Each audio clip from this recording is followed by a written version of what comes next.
Salut les confinés, c'est Merej, et aujourd'hui on va parler de la méga nouveauté du mois, Extraction, Tyler Rake, une production Netflix survitaminée, un film d'action voilà explosif. Je viens de le voir et franchement je ne m'attendais à rien et je me suis pris un bon uppercut en pleine gueule. Vous savez que j'adore les films d'action et franchement moi je pensais que j'allais voir un truc lambda. Oh oh. Alors oui, d'accord, il y a des trucs lambda, hein. Le scénario, c'est un scénario de film d'action, il n'y a pas de souci, hein. Quoi qu'il est efficace, hein. C'est straight to the point, j'ai envie de dire, donc franchement très agréable, mais c'est surtout au niveau des scènes d'action, les enfants, que ça se passe, et alors là, poum poum poum, on est dans le haut du panier, on a un plan séquence par exemple de 11 minutes, je vais y revenir tout de suite. On a des gunfights au sol, on a des combats mano à mano avec voilà des mouvements de caméra hyper précis qui vont correspondre aux chorégraphies précises des mouvements.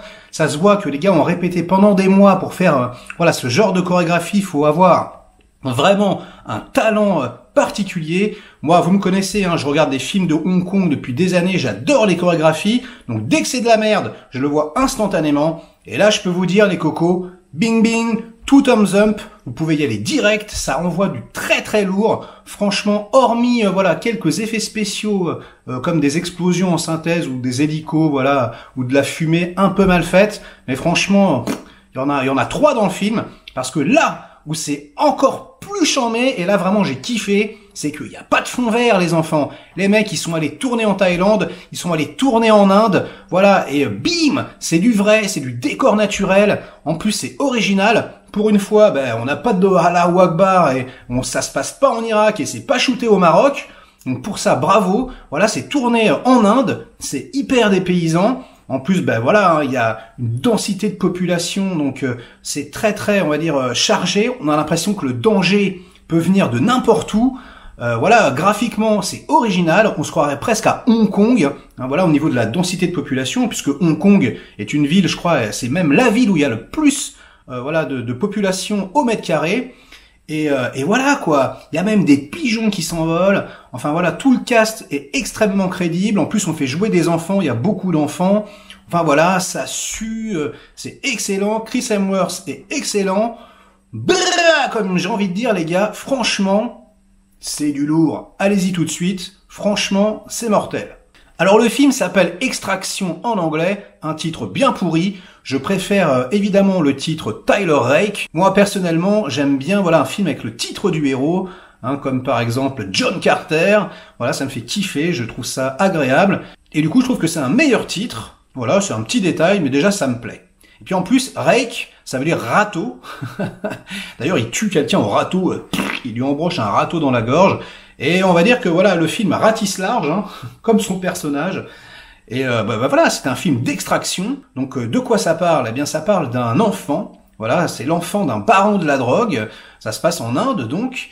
Et cet enfant, eh bien, se fait capturer. Alors en plus, il se fait capturer avec une petite morale made in années 90, puisque voilà, ils sont en train de fumer un joint avec son pote, et dès qu'ils ont allumé le joint, t'as des policiers qui arrivent, ou des faux policiers, et boum, il y en a un qui se fait shooter à bout portant. Alors un enfant déjà qui se fait shooter à bout portant dans la tête. Ok, merci John Carpenter, merci Asso. Bon, on n'est pas dans Asso hein, non plus, mais en tout cas, voilà, ça commence, tu fais, ah oui, ok, d'accord, on est là-dedans, quoi, ça va y aller. Franchement, c'est très âpre, très violent, très sanglant. Et on apprend que cet enfant a été capturé par un rival de ce baron de la drogue.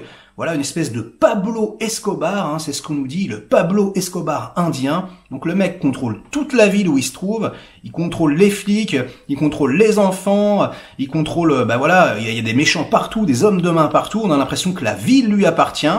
Donc il capture le gosse de son rival. Voilà, il le met dans sa ville pour obtenir une rançon colossale et aussi, voilà, c'est une guerre d'ego, hein, on a l'impression un petit peu. Alors en plus, le père de l'enfant kidnappé est en prison, hein, ça c'est original aussi, donc il a pas les mains libres, il peut pas faire ce qu'il veut, et donc ils décident d'engager Tyler Rake, voilà, notre héros, pour aller chercher l'enfant et pour voilà faire une extraction. On se croirait un petit peu dans New York 97, hein, puisque en plus, toute la ville est cerclée par des ponts. Voilà, c'est comme une grosse île. Et au bout d'un moment, voilà, hein, ils vont bloquer tous les points d'accès. Et Tyler Rake va se retrouver avec notre enfant qu'il doit protéger. Voilà, hein, comme dans New York 97 encore. Voilà, avec de la tension permanente. Voilà, ils sont acculés, ils ne peuvent pas s'échapper. Donc voilà, ils vont même se retrouver dans les égouts. Voilà, donc les égouts les plus dégueulasses du monde. Et au-dessus, toute la ville qui les recherche, tous les gangsters, tous les flics. Enfin voilà, même des enfants armés de machettes. On est vraiment dans une petite saveur Hong Kong, voilà, où ça sent le vrai, encore une fois, on voit la poussière, on voit la sueur, voilà, on sent que tout le cast a été recruté sur place, ils sont pas beaux forcément, ils sont pas maquillés forcément, et ça sent le vrai, ça sent la testostérone. J'ai kiffé, j'ai pris un panard d'enfer. Alors maintenant, on va arrêter tout de suite parce qu'il y a deux façons de voir le film. Soit vous vous attendez à un chef-d'œuvre du 7e art, et là, évidemment, on va pouvoir décortiquer le scénario en disant c'est ridicule, c'est absurde, c'est cousu de fil blanc, blablabla, bla, et c'est parfaitement normal. Mais là, moi, j'ai pris mon cerveau, je l'ai posé sur la table de nuit, et je vous dis, la façon de voir ce film, eh bien, c'est de le prendre comme un spectacle décérébré. Et d'ailleurs, décérébré petitement, parce que c'est quand même très très bien fait. Même le scénario, comme je vous le disais, il va droit à l'essentiel, et franchement, c'est agréable à suivre, il n'y a aucun problème. Mais voilà, pour qu'un film avec un scénario moyen, on va dire, satisfasse le Mérège que vous connaissez, il faut que l'action soit au top niveau. Et alors là, les petits enfants, c'est de la bombe atomique. Franchement, ça faisait longtemps que j'avais pas vu un actionneur aussi bon. J'ai trouvé ça meilleur, par exemple, que John Wick. Moi, les John Wick, franchement, je les trouve pas mal, mais c'est très très répétitif, et donc je trouve qu'on s'ennuie au bout d'un moment, surtout voilà, au bout du 3e. Non mais c'est bon, on a tout vu déjà. Et là voilà, il y a des gens un peu de la même équipe, mais comme je vous le disais quoi, c'est beaucoup plus viscéral. Voilà, on y croit beaucoup plus, c'est beaucoup plus varié, et donc tout thumbs up les enfants. Alors en plus, il y a un plan séquence de 11 minutes les gars. Complètement incroyable. Alors ça commence voilà dans la jungle avec un flingue. Ensuite il rentre dans une voiture. Voilà, la voiture démarre avec des acteurs à l'intérieur. La caméra rentre dans la voiture. Donc on est à l'intérieur de la bagnole. Il y a tout plein de gens qui leur tirent dessus, etc. Ils foncent dans des portails, ils explosent tout. Ensuite la caméra sort de la voiture. Voilà, elle se balade chez les méchants. Ça gunfight partout. C'est complètement dingue. Mais ça ne s'arrête pas là, parce que hop, il se gare, la caméra sort de la voiture, tout ça en un seul plan. Il monte voilà dans des bidonvilles, voilà se planquer. Là, il y a l'armée qui arrive, les flics qui arrivent, et donc ça part en gunfight où t'as donc notre héros qui doit protéger l'enfant et voilà, toujours en un seul plan, qui doit bam bam bam gunner des gars avec des chorégraphies au millimètre, comme je vous disais sur les mouvements et tout. Putain, ça mélange un peu d'UFC, un peu de catch.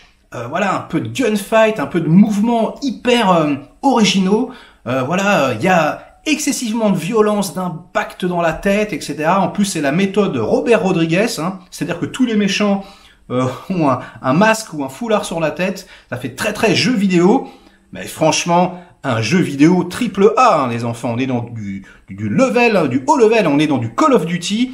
On n'est pas du tout voilà dans un petit jeu obscur. Et alors le plan se poursuit, ne s'arrête jamais, c'est complètement dingue. Voilà, au bout d'un moment, une fois que le gunfight à l'intérieur de l'immeuble est terminé, il chope le gosse, il l'envoie sur un autre immeuble, il fait une cascade en direct, une roulade. Voilà, ensuite, il se fait alpaguer par un méchant un petit peu particulier dont je ne vais pas vous révéler l'identité. Voilà. Et ils font un combat mano à mano, déjà ils tombent plum, plum, plum, par terre en mode Jackie Chan, en un seul plan, encore une fois, avec la caméra qui descend. Ça se finit avec un combat au couteau complètement incroyable, où encore une fois on voit qu'ils ont taffé la chorégraphie, mais pendant hyper longtemps. C'est hyper dynamique, c'est impressionnant, c'est waouh, haletant. Et bam, il y a des mecs qui se font renverser par des bagnoles. Enfin voilà, c'est incroyable. Et ensuite, tu crois que c'est fini? Non, ils remontent dans un camtar. Voilà, Tyler et le gosse. Le camion repart, donc sur une deuxième poursuite en camion. C'est toujours le même plan, non mais sans déconner, j'ai fait attends, mais qu'est-ce qui se passe? Et jusqu'à ce que voilà, il saute du camion en route et que le camion aille rentrer voilà dans des bagnoles, explose. Voilà, et là enfin, clac, ça cut sur un autre plan. Franchement, les enfants, moi depuis voilà un film un peu pourrave mais qui m'avait fait un bon effet au niveau de la scène d'action, c'était je crois il me semble que c'était Atomic Blonde, où le film était pas terrible mais voilà, où il y avait un plan séquence de malade mental. Et ben là, c'est depuis ce film là, j'avais pas vu ça. mais j'ai trouvé encore mieux que ce plan. Hein. J'ai trouvé, franchement, depuis Tom Yum-goong avec Tony Jaa ou encore Hard-Boiled, hein, le fameux plan séquence de Hard-Boiled, les gars, ça me fait bizarre de dire ça. J'ai l'impression que ce plan séquence, voilà, ce moment de bravoure, voilà, qui est déjà anthologique pour moi au panthéon du film d'action, mais vraiment, hein, ces 11 minutes, elles sont complètement incroyables. Eh bien, j'ai l'impression, voilà, que c'est le meilleur plan séquence d'action depuis À toute épreuve de John Woo, donc, et j'en suis complètement baba. Et alors, quand cette séquence incroyable se termine, ça fait 45 minutes que le film est commencé, on se dit, mais où est-ce qu'ils vont pouvoir nous emmener? Eh ben, bingo, hein, on est déjà essoufflé, on arrive dans une scène extrêmement originale. Voilà, hein, vu que c'est en Inde, ben vous savez, il y a les enfants un petit peu gangsters, encore une fois. Hein. D'ailleurs, un problème que souligne le film, voilà, c'est un peu au crayon gras, mais quand même, ils le font. Et j'ai trouvé ça intéressant, vraiment. Et donc, nous avons notre héros, ben, qui a une scène mano à mano, où il donne des claques, voilà, où il se bat avec des enfants, donc avec des ados. Et donc, il y a Thor, comme ça, qui claque des enfants, qui les prend, qui les retourne. À un moment donné, il prend la portière du camion et bam, il explose la vitre dans la gueule, voilà, du petit gars qui doit avoir à peine 17 ou 18 ans, quoi. C'est assez dingue. Vraiment, c'est très original. Moi, j'avais jamais vu, franchement, un héros se marafre comme ça avec, voilà, des enfants de 15-16 ans. Je vous avoue, franchement, que j'avais ma petite bouche ouverte. Et j'ai fait, mais qu'est-ce que je suis en train de regarder, quoi. Et ça ne s'arrête pas là, hein, puisqu'on, voilà, on a des gunfights en hauteur, en mode tourelle, avec, voilà, des tirs au lance-roquettes, voilà, à un moment donné, ils dégomment tout ça à la Kalachnikov, avec les flics qui tirent au-dessus, enfin, c'est très très bien fait. Voilà, ensuite, on a un climax sur un pont. Hein, encore, c'est un vrai pont, hein, cette fois-ci, hein, c'est pas un truc en effets spéciaux pourris, hein. Alors il y a des petits effets spéciaux rajoutés, mais je veux dire, ça se voit que c'est filmé sur les lieux, c'est du concret. Waouh, ça sent le vrai, les gars, ça sent le vrai. Eh, merci Netflix, hein, moi j'étais pas prêt pour ça. Je m'attendais à un film de feignasse. Je m'étais dit, voilà, ils vont un peu surfer sur le truc. Pas du tout, quoi. Encore une fois, c'est palpable. Voilà. Il y a même, voilà, des scènes complètement dingues avec des snipers qui shootent carrément au sniper. Des mecs qui sont en train de piloter les hélicoptères. Enfin bref, quoi. T'as vraiment l'impression, encore une fois, que le danger peut venir de n'importe où. Bah, du coup, t'es hyper impliqué avec les personnages. T'es hyper impliqué avec Tyler Rake. T'es hyper impliqué avec l'enfant. Et du coup, bah, même les petites scènes, voilà, à 2 balles, comme ça, où bah, ils essayent d'échanger et de faire naître une émotion entre les deux, bah, ça sent tellement le vrai que, très sincèrement, bah, ça marche. Voilà, les petites scènes à 2 balles qui devraient pas fonctionner, bah, elles arrivent même à être émouvantes, la vache. Donc, franchement, dites-moi dans les commentaires tout à l'heure ce que vous en pensez, parce que moi, j'étais vraiment sur le fion. Hein. Je me suis dit, purée, la vache, quoi. Alors maintenant, on va parler un peu, voilà, de l'équipe technique, hein, qui a réalisé ce film, etc., etc. Alors déjà, il faut savoir que le film est tiré d'un roman graphique, hein, qui s'appelle Ciudad, que je n'ai pas vu, qui était scénarisé par Joe Russo, hein, un des 2 frères Russo, hein, qu'on va plus présenter, les mecs qui ont fait Avenger. Et donc le scénario du film, là, est signé Joe Russo également. Donc voilà, comme je vous ai dit, hein, c'est classique, straight to the point, mais efficace, il n'y a pas de problème. On va pas s'en relever la nuit, mais voilà, c'est très bien fait. Alors le réalisateur, c'est Sam Hargrave, c'est son premier film, et avant c'était un coordinateur de cascade, hein. Il a notamment voilà travaillé voilà sur toute l'action de Hunger Games, de Civil War, de Avengers 3 et 4, enfin voilà, c'est le mec qui a dû se décarcasser pour que tous ses films soient impressionnants, et là voilà, il a gagné son ticket, on lui a dit Coco, maintenant tu vas réaliser, et franchement il s'en sort hyper bien. En plus, ce n'est pas le seul débutant, hein, de toute cette équipe, hein, puisque les 2 monteurs du film, eh bien, eux non plus, n'ont jamais rien fait. Hein, ils travaillaient pour la télévision, hein, je veux dire au cinéma. Et là, c'est leur premier film de cinéma. La musique, c'est pareil, hein, c'est Alex Belcher et Henry Jackman. On n'a jamais entendu ces noms-là. Bon, il y en a un qui a travaillé sur la musique de The Predator et l'autre qui a fait Manhattan Lockdown, mais c'est à peu près tout. Donc voilà, on a un peu que des new face, quoi, que des gens qu'on n'a jamais vus ou que à la télévision. Mais pourquoi, selon moi, ce film envoie tellement du pâté? Eh bien, parce qu'ils sont allés chercher et déterrer quand même un chef-op de renom, Et alors, qui c'est les petits amis? Eh bien, c'est Newton Thomas Sigel, voilà, le chef opérateur attitré de Bryan Singer, qui a travaillé, voilà, sur X-Men, X-Men 2, Day of Future Past, voilà, Valkyrie, enfin, voilà, un mec qui sait filmer, qui sait cadrer, qui envoie du lourd, et donc, voilà, eh ben ouais, c'est bien shooté, c'est beau, c'est viscéral, comme je vous le disais, et c'est ça qu'il faut faire, selon moi, Netflix, c'est très bien, hein, même pour des films d'action comme ça, allez nous chercher, voilà, des mecs qui savent de quoi ils parlent. Et c'est exactement ce que vous avez fait. Donc, bravo encore une fois. Alors, en plus, les personnages sont extrêmement bien caractérisés. Ils ont des noms où on les reconnaît tout de suite. Par exemple, Jay. Voilà, on sait qui c'est. Il y a une nana, par exemple, qui va avoir des boules anti-stress dans la main. Donc voilà, on va la reconnaître instantanément. Vous savez, ça me fait penser un peu à l'écriture de Shane Black, hein, Predator. Vous savez, où voilà, à chaque fois c'était l'archétype, le mec se rase, il y en a un qui se rase, vous savez, Bill Duke, je crois. Voilà, le gros noir, là, qui se rase, alors qu'il est déjà rasé, d'ailleurs, avec un petit rasoir à main. Enfin voilà, ce genre de petits détails comme ça, où instantanément, vous savez quel est le personnage.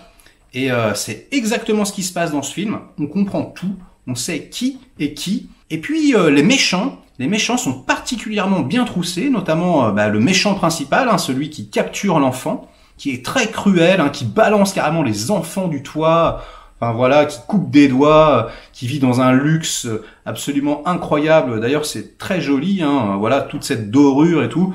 Alors que voilà, tout autour de lui, c'est les bidonvilles et la misère totale et la surpopulation. Donc on a vraiment envie de lui prendre la tête et de lui mettre de baffes. En plus, il est pas trop caricatural. L'acteur est plutôt bien choisi, il le fait plutôt bien. Voilà quoi, franchement, c'est très très très efficace. Hein. C'est vraiment... les gars, putain, on peut pas aller au cinéma, on peut pas se prendre de films d'action, hein. Waouh, merci Netflix, quoi, ça fait du bien. Franchement, j'avais l'impression, ouais, d'être sur les champs là, d'être dans ma petite salle à moi. J'ai foutu le son à fond, bim, et je me suis pris, franchement, un vrai film de cinéma. Là, pour le coup, je trouve que dans le genre, c'est un des meilleurs trucs qui est produit Netflix dans le genre. Hein, voilà, ça fait pas du tout cheap. Et puis même si ça se passe dans la même ville, hein, je vous dis, hein, c'est tellement dépaysant. Voilà, pour la rétine, on a tellement rarement l'occasion de voir l'Inde au cinéma, et en plus dans un film d'action survitaminé comme ça, que franchement, encore une fois, la rétine se régale, et moi, j'en redemandais. Et waouh, ça fait du bien, quoi, ça fait du bien. On dirait un film des années 90, mais voilà, avec toute la maestria technique des années 2010, franchement, chapeau melon. Et voilà les confinés, hein, ça sera la fin de ma critique. Voilà tout ce que je pouvais vous balancer sur Tyler Rake, Extraction. Franchement, moi je suis un actionneur guy, j'adore les films d'action. Et là, j'ai vraiment pas été déçu. Vous ne serez pas déçus non plus, j'imagine.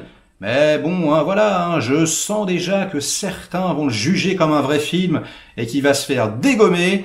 Mais ça ne sera pas le cas sur ma chaîne, car j'ai reconnu le talent et le savoir-faire de toute l'équipe technique. Et encore une fois, réellement, ils se sont bougé le cul.